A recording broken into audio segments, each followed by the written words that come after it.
Good evening, South Florida. I'm certified meteorologist Luke Doris. We've been tracking the storms this evening. We have a new severe thunderstorm warning, so let's take a look at this in central parts of Miami-Dade County. What we actually have here are two what we call supercell thunderstorms. There's one right there, and then there's one to the east of it. So both of these have prompted the severe thunderstorm warning. Severe supercells we don't like because not only do they bring the potential for hail damaging winds, they inherently rotate and they have the potential to produce tornadoes, and especially this one that's out further west. You see that little hook that it has? That's the storm wrapping the rain around itself because it's spinning. So there's a possibility that this one could have a tornado with it. It's not currently a tornado warning, but watching that possibility. Here's the other one that's further east. That's the one that's more of a direct impact to the west side of Dade County right now. In fact, this is potential hail, and the reason for the warning is not only the potential for hail, but winds, straight line winds to 60 miles per hour.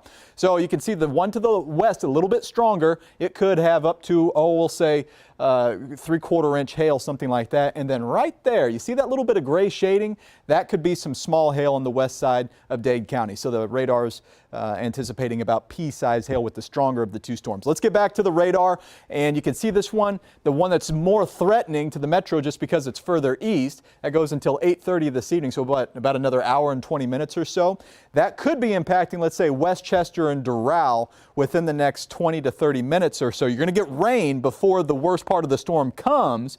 The damaging part of the storm would be right there, and then also, let's say, right through this area, if you can see where I'm pointing. A lot of lightning with it as well. Medley, Doral, you've got strong downpours right now, but the worst part of it, where we showed you that hail, is just east of Chrome, just west of the turnpike, but it's rolling its way to the southeast. Medley, you're going to miss the worst of it. You're going to have a big downpour. Don't get me wrong there, but Tamiami, Westchester, Doral, that's where we could have the severe portion of it. All right, so it slides its way further south in East Kendall Lakes. You may be next in line if it continues on its current track. The Hammocks and Kendall, you're getting rain right now. We're going to have to watch you in the future, not currently under the warning. Elsewhere, we have strong downpours, non-severe though, MIA, and then a little break toward Wynwood, Miami Beach. That is intense, but not severe. On the north side of this, you can see that it's up here on the northwest side of Miami-Dade, so you're going to get a lot of rain in Opelika, but not necessarily the severe part as that rolls to the south and west. Pembroke Pines and Weston, you're also going to see a lot of rain out of that, but not currently severe. Fort Lauderdale, just showers there.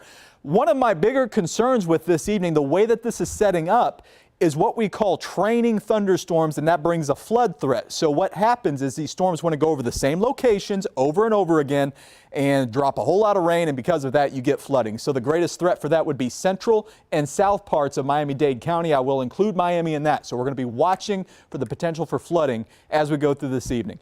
Here's the severe risk for this evening. Note much of South Florida is included in that. If we were to quantify the threats, the greatest threat would be the flooding and also a whole lot of lightning. We will watch for the chance for an isolated tornado. Hail and damaging winds also a concern with these storms. So again, severe thunderstorm warning until 8:30 right now, Doral and south. We're going to keep you posted here at Local 10. You can also track the storms with the Local 10 app, and we'll be on local10.com as well. We'll break it as necessary. Now back to your programming.